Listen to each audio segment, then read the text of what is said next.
there's something that I've noticed in the context of not necessarily only the UK, but in the diaspora, when we have Zimbabweans, Africans in the UK, marriages tend to fall apart. Maybe the husband was the only one that was working. It was that balance where you have a one income household, and then now you have two incomes, and sometimes along with it comes two voices, and it becomes a power struggle at times. But what do you think, in your observations, is one reason that has led to many upset marriages in the diaspora? First I would want to prefix this with I'm not the most qualified person on this subject, but I've got my fair experience. My position, maybe I should start from that. My position has always been I should be a provider to my family. Okay. And I do understand that in most cases, for most people, this might seem to be not so realistic position in terms of our outgoings and our incomes. For most households, they want, or rather they can't afford to live on one income. Thereby, I actually think most families are forced then to have both parties working. I don't think it's actually an issue of saying, you know what, I'm taking care of you way too much, I think you need to pull your weight. But in most cases, especially from my background and in terms of how I was brought up and in terms of my beliefs, I've been taught to believe that a man should take care of his family. That's my calling. That's my calling. And as now my partner comes in with quite a dynamic role, which is of, number one, empowering me to go out and work. So, and have you noticed the power that women have and our wives have? And I've always said it, like, sometimes some of the men that we look at, or maybe the wives look at and think, yeah, this guy has no potential of making money. If he was with someone who's a better wife than you, who's more equipped, he will be making more money.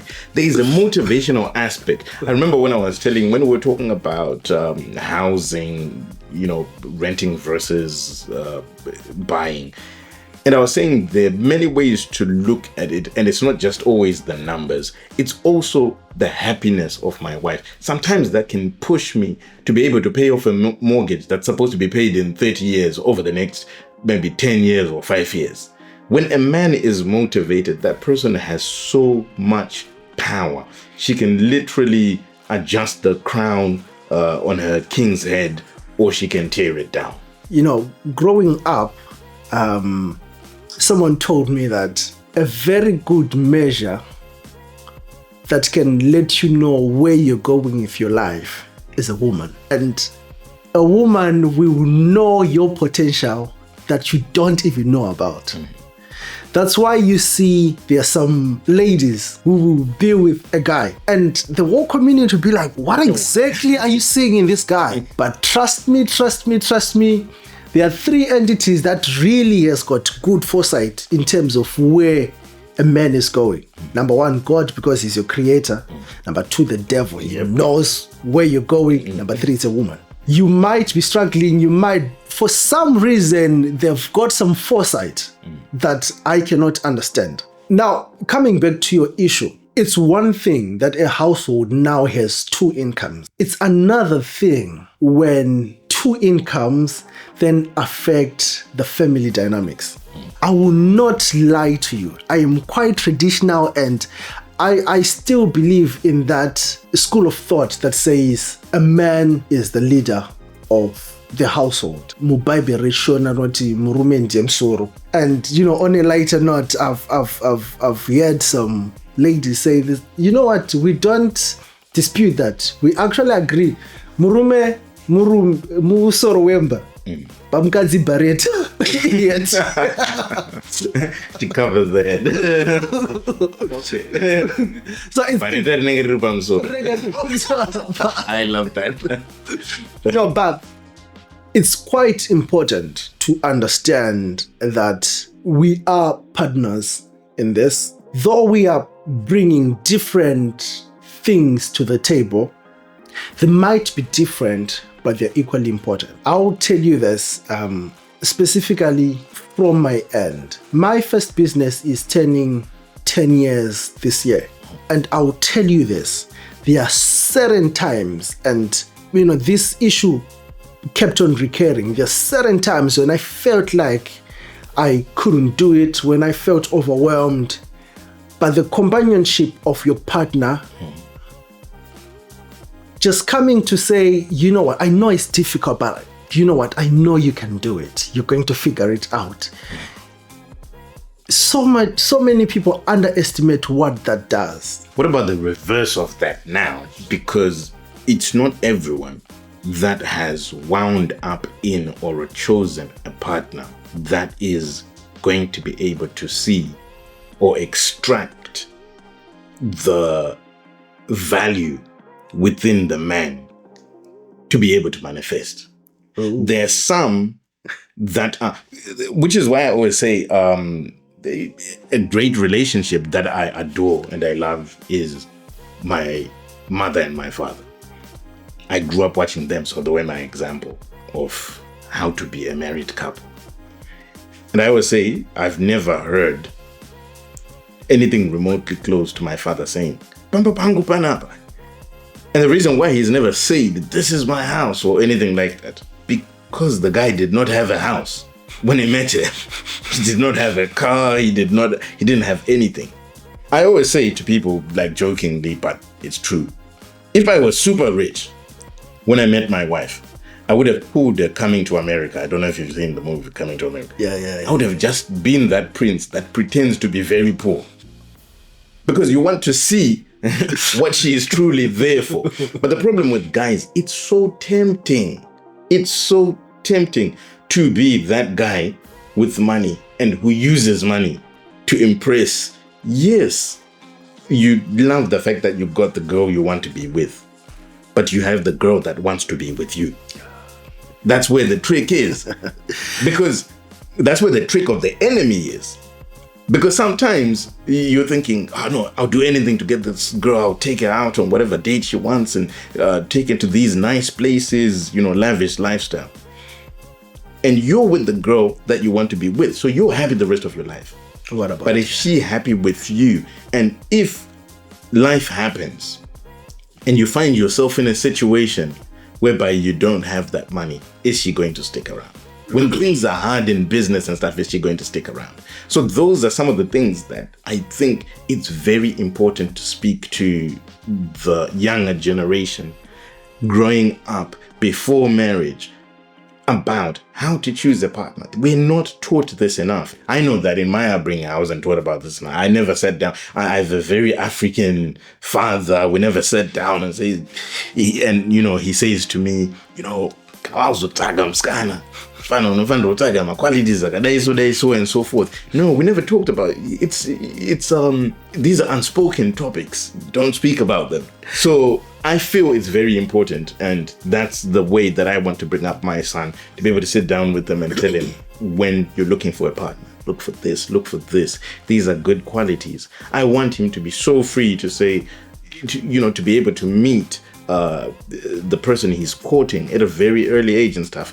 In our Shona culture, you don't do any of that. Trust me, when I was getting married, I went to my dad and I was like, I want to. Apparently, you can't even go up to the man and go and tell him you want to get married. You have to go and tell some big brother who goes and tells some uncle who tells some other uncle. To come and tell the person who's sitting next to you. So I told my dad. He was literally he didn't even talk to me. He just looked at me. And then I was like, what's happening? I think I went to speak to my mom and she was like, you're not supposed to tell him yourself. Oh. It's supposed to go in this whole chain and so forth. And so I ended up doing that. But, in as much as I respect elements of our tradition, there are some things as well that later on in life, if I marry wrong and you never sat down with me and taught me certain things and shared certain knowledge with me, whether it's because you don't have to be a successful parent in marriage should be able to instill value into me regarding marriage. You can have learned from your failure. True. You can learn from your success. Either way, it's a teachable moment. You know what? I'll let you in on a very unpopular statement. Some 8 years ago, a cousin brother of mine came to me and said, Bimfanong, I need you to know this. He was also my business mentor. No, okay. And he kept on saying, as much as you're focused on your startup and making sure that you excel, please be on the lookout for a potential suitor, a potential partner. It's like, that love will happen on its own. So he said, let me tell you something. Marriage is a business decision. Yeah, it is. And at that moment, I didn't quite understand it. Yeah. Until some 5 years later, I'm now starting to think of, I think I need to find someone and blah, blah, blah, blah, blah. I looked at my life. I looked at, and I believe this is what everyone should actually do with their lives. I do not intend to be prescriptive, but I actually believe this is one of the best ways to go about this. When you look at where you are right now and where you want to be, then come back, extrapolate your trajectory, and ask yourself, what are my shortcomings? Why haven't I been there? What am I lacking? For me, I was quite an innovator. I was quite entrepreneurial, and I had amazing ideas. But what I figured was I burnt out quite easily and quite quickly. So you would find that of the 3 startups that I had, I would have a funding round in the first probably 3 to 5 months, and one of them actually raised 5 figures. Really good. When it comes to getting into the market, really, really impressive. But I get bored easily. Oh my gosh. It sounds so familiar. So if you really look at the things that I've done back in Zim and in the US, you would find that it's an exponentially decaying curve. So at first it's a sharp rise, then it's an exponentially decaying what? Curve. So when you realize your shortcomings and your shortfalls, for me, it was consistency and persistence. I would come up with a plan and everything that actually works. But as soon as I feel like, I'm no longer using my brains as much, I feel like this is becoming old, it's no longer new to me, then I get bored. Yeah. So for me, I wasn't going to find a really innovative person and blah, blah, blah, blah, blah. I already have got that. What I'm really lacking is persistency, consistency.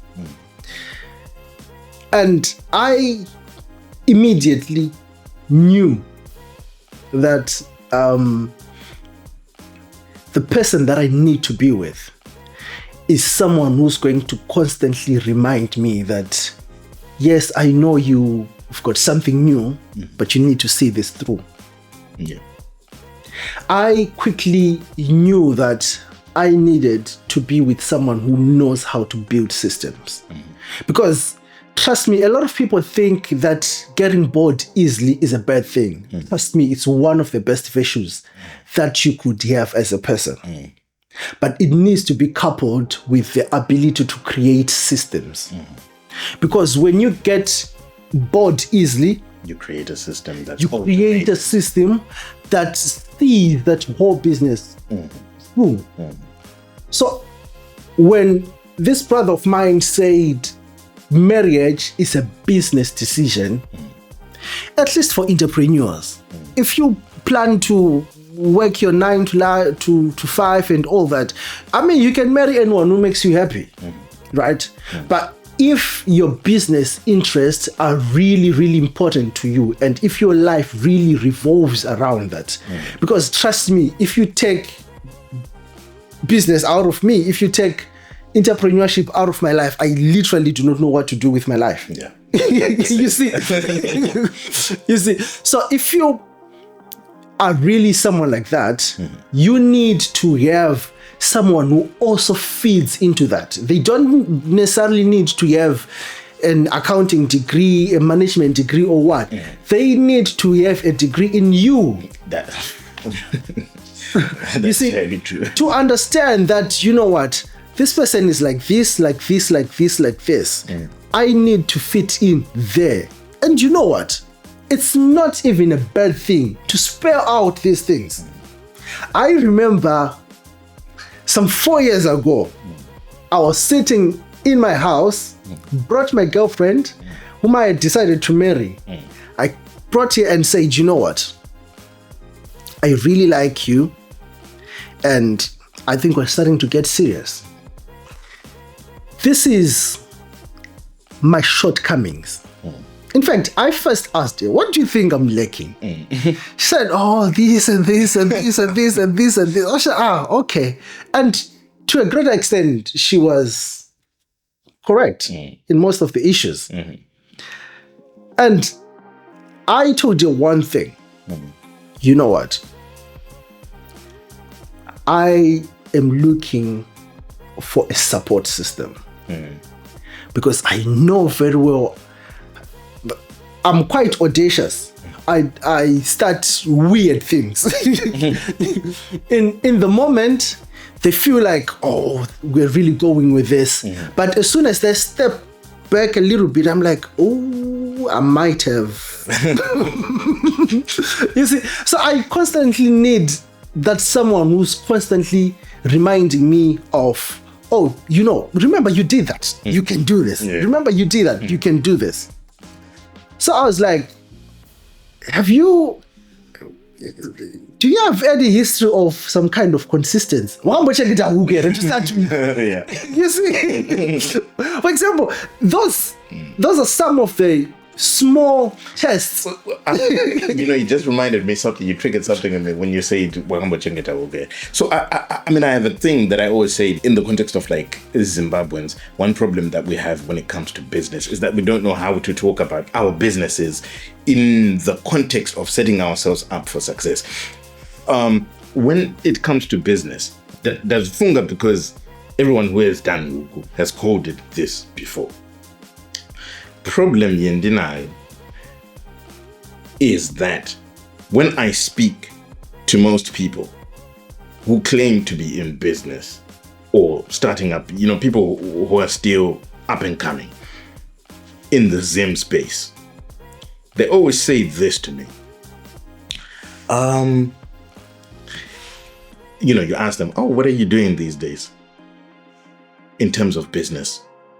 The thing is, these days, ndineka project ndakatanga. Already, in my opinion, you failed.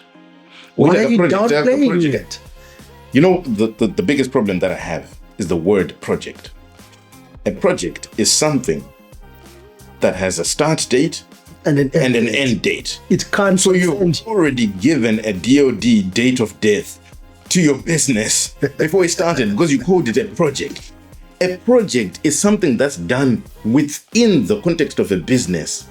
Chiri, a temporal thing that they're trying to maybe address a certain issue or a certain marketing campaign. But if you call the whole business a project, say sure, it's going to have a start date, net date, business richanyura. You've put a ceiling to it. Exactly. So I don't know why we do that. And make a project, ka project already.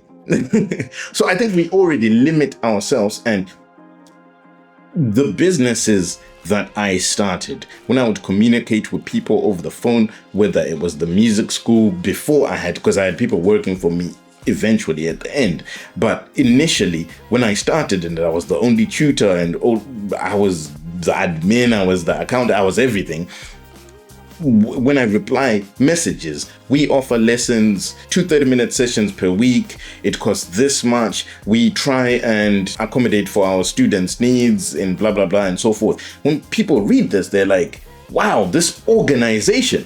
So do you know what people would always say to me? Where is your school based? We ended up having one in Eastleigh, but we didn't have one. It was a school on wheels. Like literally, I would go to someone's house on a motorbike and go and teach a lesson. If they had a keyboard, if they didn't have a keyboard, then I would drive there and then I had to go with it. But we need to change the language with which we use to describe our own businesses. True. Actually, let's kind of dial it down to our audience. Okay.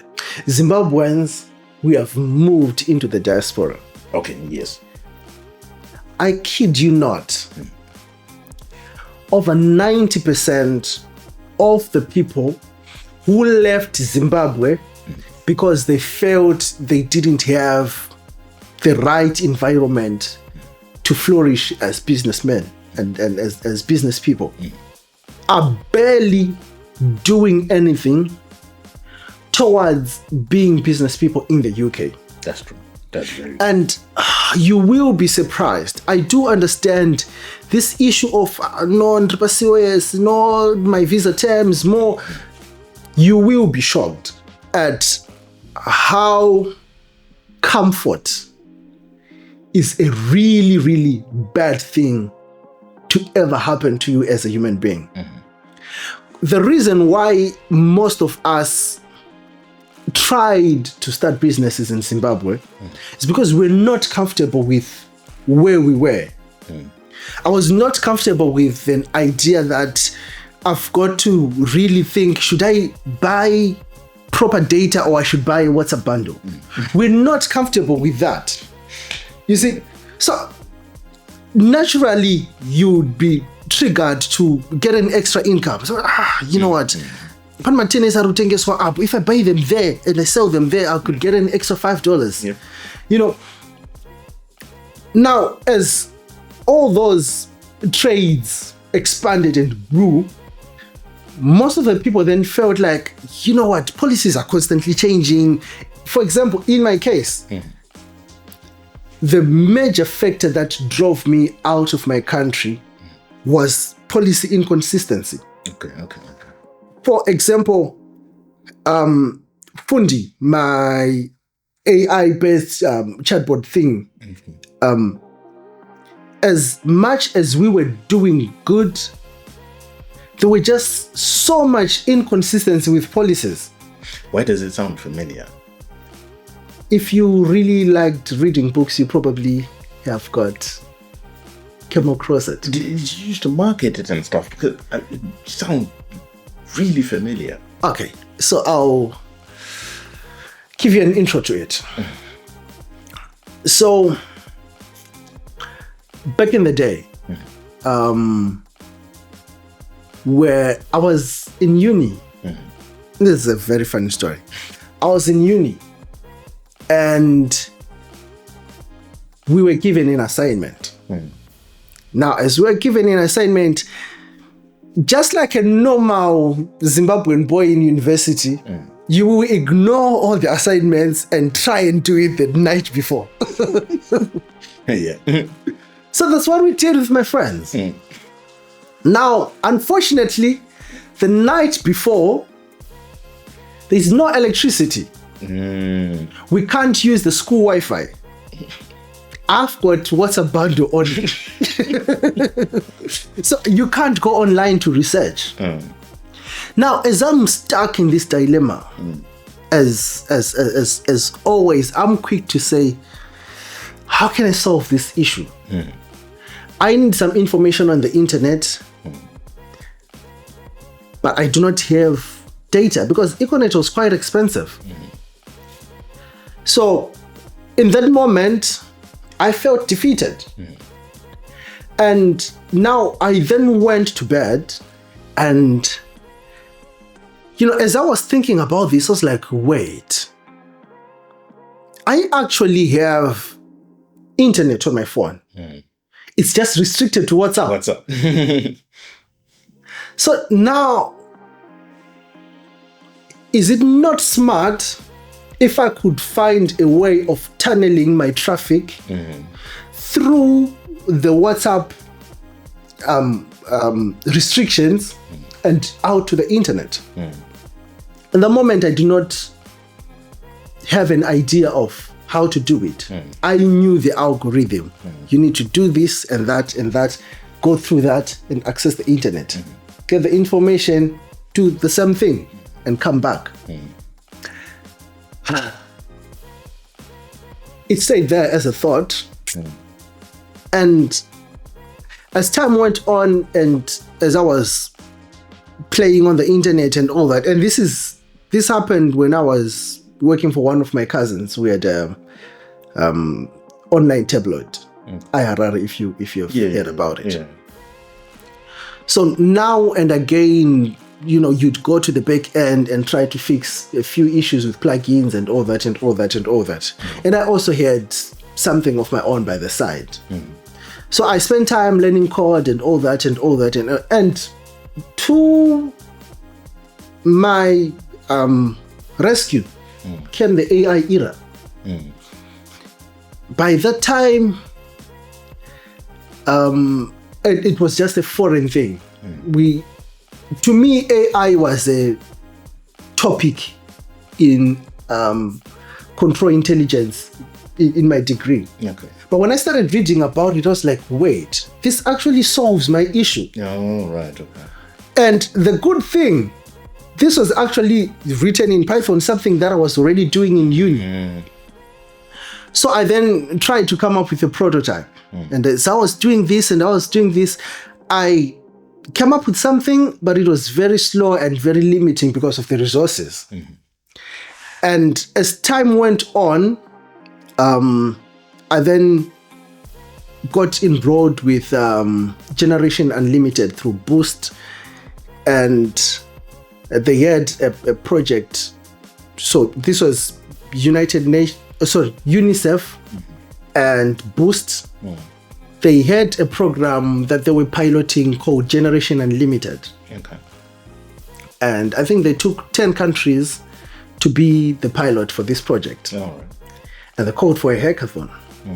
And apparently, my team then became second in Zimbabwe. But the good thing is, we were funded. So that was our first round of funding. And we pumped it into the project, and it was really good and massive. Now, the value proposition was, there's a new curriculum. It needs infrastructure to support it. Because remember, back when I was in primary, we were rescued by David Coulthard, who came with a bunch of textbooks for everyone. But nothing was done for the new curriculum.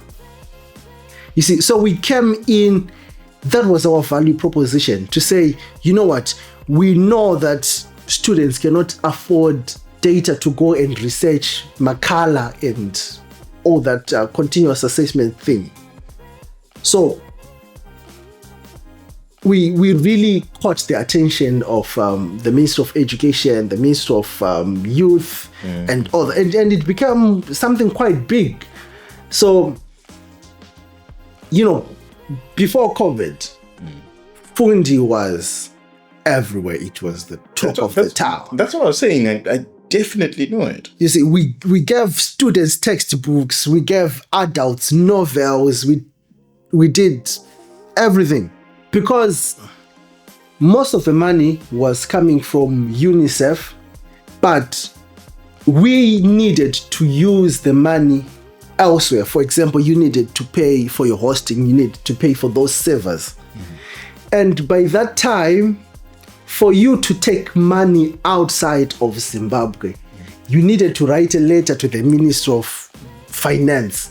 You've got, it's not like you've got RTGS or ZIG in your bank and you want them to give you US dollars. No, You really have got hard currency in your bank. You're just saying we need to pay for these services elsewhere. Yeah. And there was that red tape. And really it made our business suffer. Of course, there was COVID when the funding was then diverted from, funding education to combating COVID. But that was just one of the issues.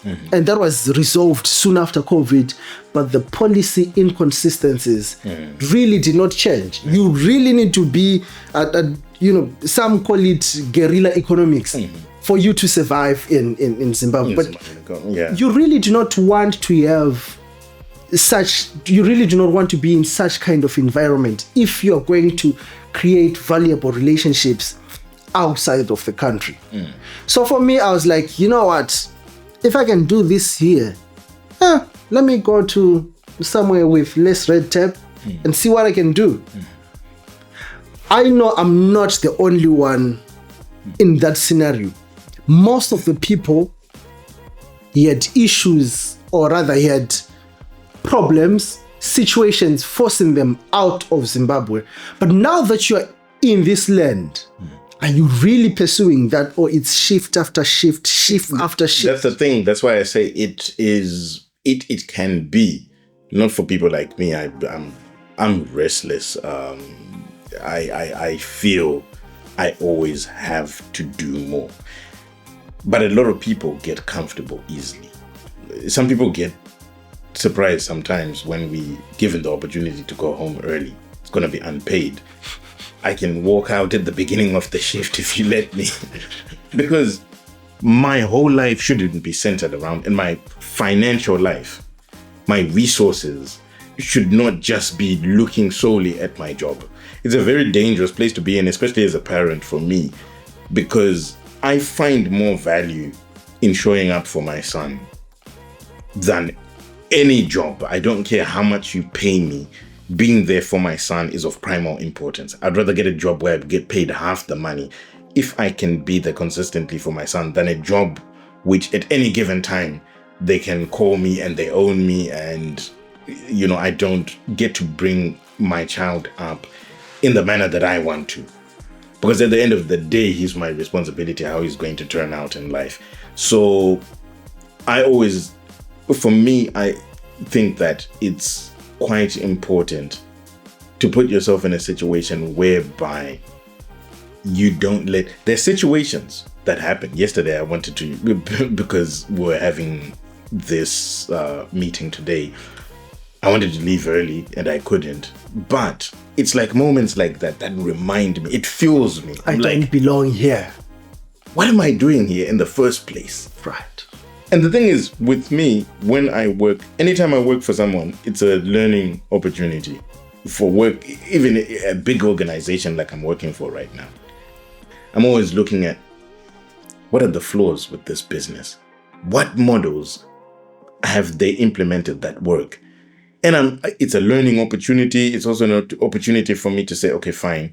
The way my interactions with my staff and managerial and staff interactions and stuff, how do I want to set things up? What differences do I want to make? What the corporate culture? I'm sort of learning the corporate culture that I want to have as I grow in business and establish bigger businesses as well. You are a paid intern.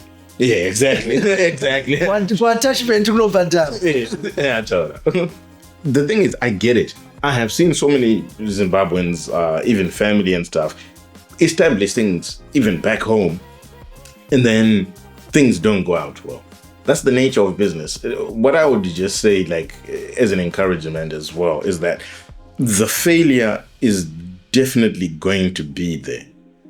It's not so much so that you don't have it in you. It's more so that you probably have it in you. But the devil, speaking from a spiritual point of view now, the devil is going to do everything to fight, to give you that temporary discouragement. Same thing happened with me with stocks initially. I could have said, no, I'm leaving it. But the thing is, that temporary discouragement is the biggest blow, the biggest punch the devil has. The thing is, he can't defeat you, but you can defeat you. So you're the one that will end up saying, you know what? I'm leaving this whole thing alone. But if you just tarry a little longer and you keep at it, that's where you'll come into your wealthy place. But it takes persistence and perseverance. And I can relate to what you were saying. I'm also someone that gets easily bored. Sometimes with me, don't think, when I want to come home early from work, I don't want to come home so I sleep. I want to come home so I sit down, I start thinking, I start writing things down, I start planning, how can I make money? So I feel sometimes going to make money at work is deterring me from making money, which sounds counterproductive, but counterintuitive, but it's very true. Sometimes I feel like being here and getting paid this money is actually the thing that's taking me away from the real money. So that's what the devil, he won't come as a wolf. He'll come as a wolf in sheep's clothing. So when that opportunity comes, it won't show you that it's a wolf. It will come dressed as 15 pounds an hour, 20 pounds.